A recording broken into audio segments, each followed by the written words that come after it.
السلام عليكم kusoo dhawaada mar kale ee barnaamijyadeena caafimaadka muuqaalkan waxa uu hadli doonaa waxa lagu magacaabo premature ejaculation ama biyo-baxa degdega ah biyo-baxa degdega ah waa in ninku uu biyaha si degdeg ah ay uga imaadaan wax u dhaxeeya 1 daqiiqo ilaa 3 daqiiqo kadib marka uu hawsha guda galo isla markaana uu xajin waayo isla markaana biyaha uu hayn waayo oo uu gaarsiin waayo waqtigii loo baahnaa ayada oo xaajadu ay socoto isla markaana rabitaan kale qofka uu sii jiro oo aan la gaarin xilligii biyaha imaan lahaayeen sida caadiga ah premature ejaculation ka ama biyo-bax degdega ah waa 1 daqiiqo ilaa 3 daqiiqo inta u dhaxaysa biyaha inay ka imaadaan qofka ama ninka kadib marka uu hawsha guda galo sidoo kale uusan awoodin inuu xajiyo oo biyaha uu dib u dhigo ilaa laga gaarayo waqtigii munaasibka ku ahaa ee ku habboona biyaha in la fasaxo sidoo kale qofku waxa uu dareemayaa markaas oo kale stress ama welwel ku aadan xilliga uu ku jiro iyo biyaha ka imaaday iyo xaaladii oo aan la gaarin halkii ku habbooneed calaamadaha premature ejaculation ka ama biyo-baxa degdega ah way kala duwan yihiin waxa loo qaybiyaa labo waa in lifelong qofka uu yahay xanuunkan oo premature ejaculation ka ah lifelong waxa la waqti hore qofka inuu ku soo bilowday oo premature ejaculation kiisu oo xilligii ugu horeysay kulan oo sameeyaba oo isku arkay ilaa waqtigaasna oo la noolaa isla markaana ay ku keentay welwel isku buuq cabsi iyo sidoo kale in uu san jeclaysan ama uu ka fogaado kulanka ama inay tahay acquired oo ah wax ku dhacay xilli dhow oo waqtiyada kamida asagoo hawshiisa wata oo isku arkay wixii ka dambeeyana ay la soo gudboonaatay xaaladaas oo marka ka dambaysa ay xaalad ku sii adkaanayso xilligii hawshiisa guda galana waqti hore ay biyaha ka imaanayaan gaarsiin karin waqtiga looga baahnaa isla markaana uusan hawshiisaas ku raaxaysanin ama uu macnaha uu ka dareemayo culays iyo jujub iyo sidoo kale in uusan u lahayn awood oo sidoo doono kaga yeesho oo waqtigiisa ku dheeraysto marka arintaas marka ay dhacdo wuxuu u baahan yahay qofkaasi inuu dhakhtar la tashto sababaha keena premature ejaculation ka ama biyo-baxa degdega ah sida dhabta ah lama garanayo ama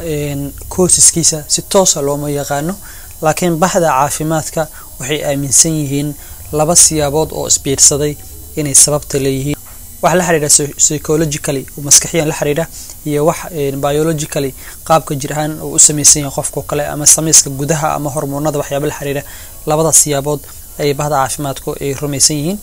dan guda galno psychologically dhanka maskaxiyan waxa kamida depression inuu dareemayo kale isku buuq ama welwel kale in culaysyo waxyaabo haysta oo xogaa ku foos wareersan yahay oo sidii la rabay oo san fid u ahayn caafimaadkiisu oo san sidii la rabay u wanaagsanayn ama inuu ba ka cabsanayo oo hore u lahaa premature ejaculation biyo-bax degdega oo uu ka welwelayo hadii uu kulan sameeyo biyaha xilli hore inay ka imaadaan kuna raaxaysanaynin arintiisaas isla markaana oo cabsi ka qababa hawshii oo dhan inuu guto ama sidoo kale poor body image qofku jir ahaan inuu san fid ahayn oo xogaa daciifnimo ay ku timaaday arintaas psychological problem ay keeni kartaa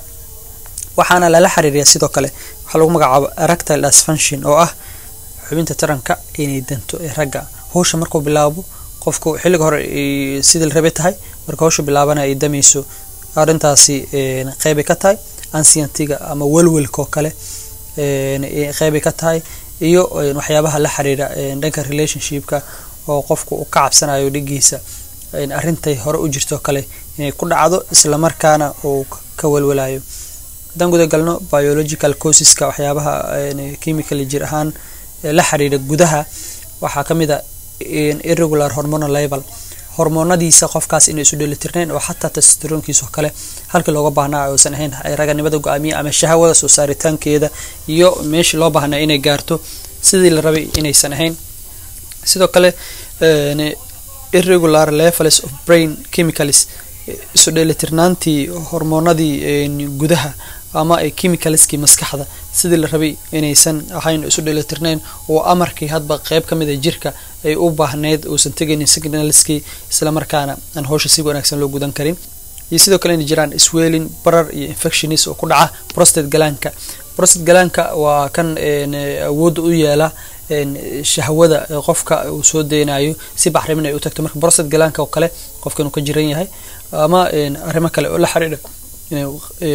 qofkaasi la soo dirsaan dadka marka riskiga ugu jira ee ku dhici karo xanuunkan ee u nugul waxa kamid ah dadka qaba erectile dysfunction waa xubinta taranka hawsheeda markii ay guda galayso taagan inay dhacdo dadka arintaas mar walba la kulmaaya culayska ay ku hayso arintaas way u nugul yihiin premature ejaculation biibax degdega inuu ku dhacaydana waa nugul yihiin sidoo kale dadka stresska iyo walwalka qaba xagga shaqada xagga nolosha culaysada badan dadka qaba waxay u nugul yihiin inuu premature ejaculation uu ku dhaco marka stresska kale dadka qaba isku walwalka ama isku buuqa qaba waxa waaye wuxuu effect ku yeelanaa limitki ama awood qofka uu ku heli lahaa relaxiga iyo deganaanta iyo inuu diiradda saaro hawshiisaas isla markaana uu ku qanacsanaado arintaas ayay culays ka gelinaysaa complicationka marka ama dhibaatooyinka ka dhalanaya xaaladaas markii qofka ay la soo diristo waxa kamid ah stress qofka inuu walwalo isku buuqo relationshipkii ama wadaagii partnerka ee qoyska ama gabadha ninkaas qabo xaaladahooda inay adkaadaan oo isku dhac yimaado culays badan ka imaadaan sidii la rabay aan isugu qanacsanaan oo kale arintaas imaanaysa sidoo kale waxa imaanaysa fertility problem dhalmada arrimo la xiriira oo laga yaabaa maadaama uusan biyo gaarsiin karin ninku meesha loo baahnaa in uusan uur imaanin biyahana meesha la rabay aysan gaarin halkaasna aysan kaba dhalanba arintii loo baahnaa oo ah in ugu dambeyn ay uur gabadhaasi qaado inaysan arintaas imaan sidee lagu daweyn karaa arintaan waa complex maadaama uusan jirin hal xanuun oo la og yahay oo inta la daweeyo qofka iska caafimaadayo waxaa loo baahan yahay